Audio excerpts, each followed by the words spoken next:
नमस्कार, capital TV देख रहे हैं आप। मैं हूं आपके साथ पूजा। ब्रेकिंग नाउ में बड़ी खबर आपको बता रहे हैं। अरविंद केजरीवाल के करीबी विभव कुमार को कोर्ट से बहुत बड़ा झटका लगा है। दिल्ली की 30 हजारी कोर्ट ने विभव की अंतरिम याचिका को खारिज कर दिया। दरअसल जैसे ही विभव की गिरफ्तारी दिल्ली पुलिस की तरफ से की जाती है तो दिल्ली की 30 हजारी कोर्ट में उनको पेश तो किया जाता है, लेकिन विभव कुमार की तरफ से अंतरिम याचिका भी दाखिल की जाती है, जिसको लेकर कोर्ट में सुनवाई होती है और कोर्ट की तरफ से बड़ा झटका विभव को लग चुका है।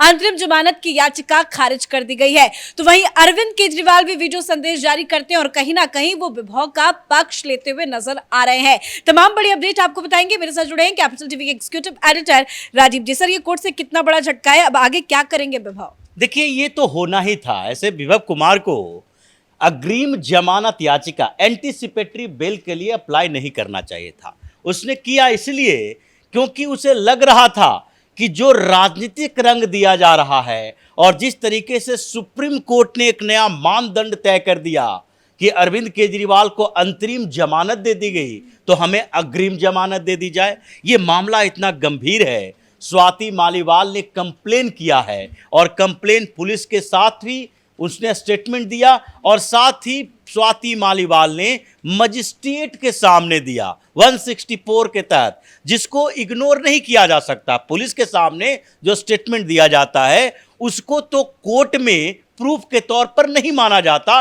वहां आप अपने बयान से पलट सकते हैं, बदल सकते हैं, लेकिन 164 के तहत आप मजिस्ट्रेट के सामने बयान दे देते हो। उसके बाद तो पलटने की बात नहीं है, आपको उस बयान पर कायम रहना पड़ेगा।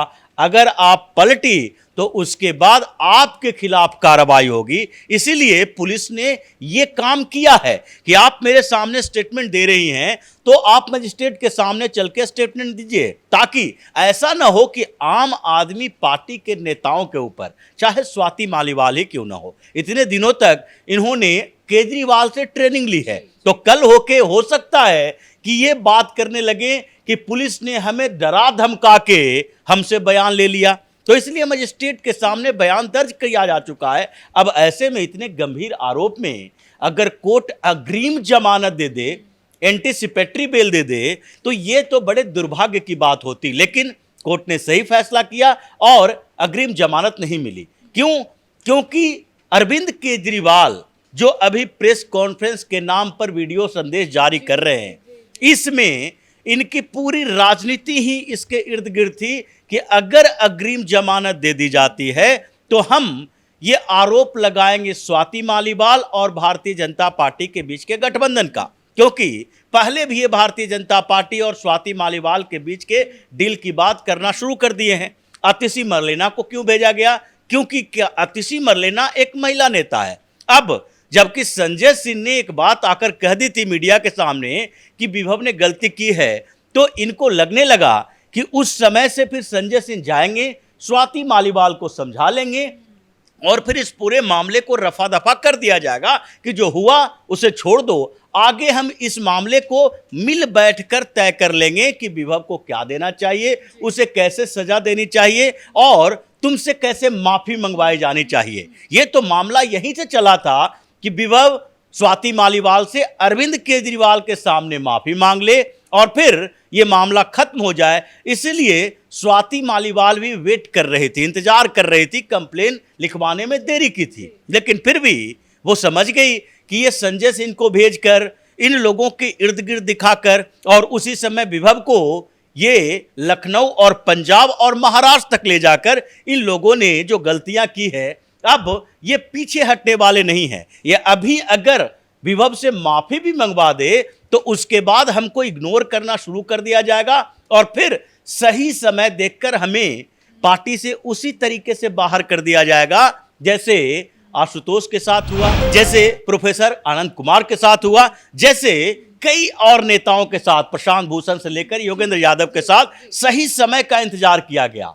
प्रशांत भूषण और योगेंद्र यादव को उस समय पार्टी से बाहर का रास्ता दिखाया गया जब चुनाव हो चुका था। चुनाव से पहले वो बार बार कह रहे थे कि दोनों पद एक व्यक्ति के लिए नहीं चाहिए, आप अरविंद केजरीवाल के लिए वोट फॉर अरविंद केजरीवाल नहीं कह सकते, वोट फॉर आम आदमी पार्टी का नारा लगवाइए, आम आदमी पार्टी को वोट देने के लिए पोस्टर लगाइए। व्यक्ति केंद्रित पार्टी नहीं है, लेकिन उनके सारे जितने भी क्वेरी थे उसको रोके रखा गया कि चुनाव होने दो, चुनाव के बाद इन लोगों को सजा देंगे।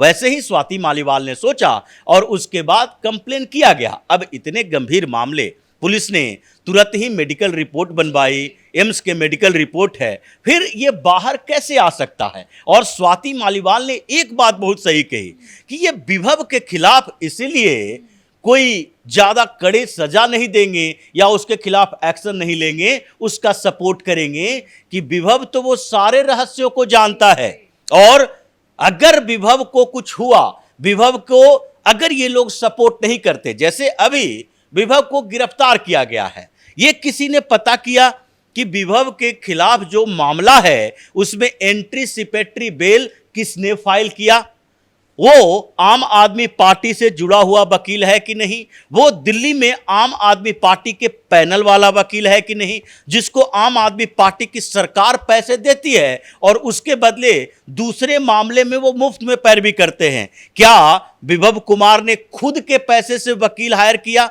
ये बड़ा सवाल उठता है कि आप उस व्यक्ति के लिए पैरवी कर रहे हो, पार्टी का पैसा खर्च कर रहे हो, अपना पैसा तो इसमें से कोई खर्च नहीं करेगा। तो इसीलिए स्वाति मालीवाल ने संकेत दिया कि विभव को ये डिफेंड करेंगे, कोशिश करेंगे कि जहां तक हो सके ये डिफेंड किया जाए। और इसके अलावा स्वाति मालीवाल ने विभव की बात करके केजरीवाल को भी एक संकेत दिया है कि देखो भाई, जिस तरीके से विभव तुम्हारे बारे में उस समय से जानता है जब आप एनजीओ चलाते थे, उस समय से जानता है जब आप ये जो करप्शन के खिलाफ लड़ाई लड़ रहे थे, उस समय से जानता है जब आप राजनीतिक पार्टी बनाने के लिए के टेंट में बैठकर प्लानिंग करते थे, तो हम भी उसी समय से जानते हैं। इसलिए विभव अगर ये सब राज खोल सकता है तो मेरे पास भी जो है वो हम बोलने के लिए तैयार हैं। ये तो अभी इंतजार कीजिए। अभी दिल्ली में लोकसभा का चुनाव और उसके बाद विधानसभा का चुनाव। लोकसभा के चुनाव से पहले स्वाति मालीवाल कुछ ऐसा विस्फोट करेगी कि केजरीवाल ये जो अभी वीडियो संदेश दे रहा है, क्योंकि प्रेस के सामने आने की तो केजरीवाल की औकात अभी नहीं है, लेकिन वो वीडियो संदेश में कह रहे हैं कि एक एक करके ये सबको गिरफ्तार कर लेंगे, इनकी साजिश है गिरफ्तार करने की। आज मेरे पीए को गिरफ्तार कर लिया, कल मैं 12 बजे बीजेपी मुख्यालय जाऊंगा। ये किस तरह का बयान दे रहे हैं? वो ये क्यों नहीं बता रहे हैं कि हाँ स्वाति मालीवाल के साथ मारपीट हुई या नहीं, उन्होंने विभव को छुपा के रखा था या नहीं? इन सब पे भी तो बयान देना चाहिए। देखिए, इसीलिए तो वो प्रेस के सामने जा नहीं रहे। ये वीडियो संदेश देने का मतलब है कि आपको सवालों से डर लग रहा है, आप एक तरफा अपनी बात बता दें और ये मीडिया वाले उसे चला दें। पहले तो मीडिया वाले को ऐसे प्रेस कॉन्फ्रेंस के नाम पर दिए गए वीडियो संदेश को डायरेक्ट नहीं चलाना चाहिए, पहले उसको देखना चाहिए कि इन्होंने आरोप कौन कौन से लगाए हैं। आप छोटी मोटी खबर उस पर बना के चला दो, लेकिन जिस तरीके से केजरीवाल ने जितने आरोप लगाए सबको पूरी तरीके से लाइव में दिखा दो, ये तो ज्यादती है। क्योंकि अरविंद केजरीवाल एक साल का 500 करोड़ का एडवर्टीजमेंट फंड रखता है और इसीलिए दिल्ली की मीडिया को मजबूरी है कि केजरीवाल जैसे नेता अगर उसका नहीं दिखाएंगे तो कल तो ब्लैक लिस्टेड कर देगा। कई मीडिया चैनल को ब्लैक लिस्ट में डाल चुका है पहले, ये अखबारों के साथ भी ऐसा ही करता है एक आर्टिकल छपने के बाद। और कई एडिटर पर्सनली माफी मांगते हैं कि आज के बाद हम ऐसी खबरें नहीं छापेंगे, तब फिर से एडवर्टीजमेंट शुरू होता है। लेकिन जो अरविंद केजरीवाल मीडिया के सामने आने से डर रहा है, इसके पीछे की वजह यही है कि एक ही सवाल अभी मीडिया में है और वो है स्वाति मालीवाल के साथ दुर्व्यवहार हुआ कि नहीं, या आपके बंगले के अंदर जो दुर्व्यवहार हुआ उसमें आपने एक शब्द नहीं बोला है। क्या कुछ नहीं देखा? क्या आपके सिक्योरिटी पर्सन ने कुछ नहीं बोला? अब पुलिस इन्वेस्टिगेशन तो अपने तरीके से होगी और ये बात सामने आएगी, लेकिन आप जो अलग अलग नेताओं से अब स्वाति मालीवाल के खिलाफ बुलवा रहे हो, वो मामला तो अब केजरीवाल के थ्रू चला हुआ पुलिस के पास चला गया है। केजरीवाल की चुप्पी इसलिए है क्योंकि बहुत कुछ छिपा रहा है और अब स्वाति मालीवाल केजरीवाल के खिलाफ बोलेंगी, उसके बाद ये घर से निकलने के लायक नहीं रहेगा। धन्यवाद सर अपडेट के लिए। तो बड़ी बात यही है कि अरविंद केजरीवाल ने प्रेस कॉन्फ्रेंस तो की, लेकिन स्वाति मालीवाल को लेकर उन्होंने एक शब्द भी नहीं बोला। उन्होंने मोदी सरकार पर हमला बोला है कि साजिश है, एक एक करके सबको गिरफ्तार करने की कोशिश की जा रही है, सभी को जेल में डालने की कोशिश की जा रही है। और उन्होंने ये भी कहा है कि कल वो 12 बजे बीजेपी मुख्यालय जाएंगे। लेकिन जिस तरह से दिल्ली पुलिस एक्शन में है वो केजरीवाल के लिए बहुत बड़ी मुसीबत पैदा कर रहा है, क्योंकि एक तो विभव की गिरफ्तारी हो चुकी है, साथ ही अंतरिम जमानत की याचिका भी खारिज कर दी गई है। अब देखना होगा आगे किस तरह से विभव के साथ पूछताछ होती है और पूछताछ में क्या कुछ खुलासा होता है और दिल्ली पुलिस अपना अगला कदम क्या कुछ उठाती है। इस बड़ी खबर में मेरे साथ फिलहाल इतना ही। कैमरा पर्सन रवि के साथ मैं पूजा, कैपिटल टीवी।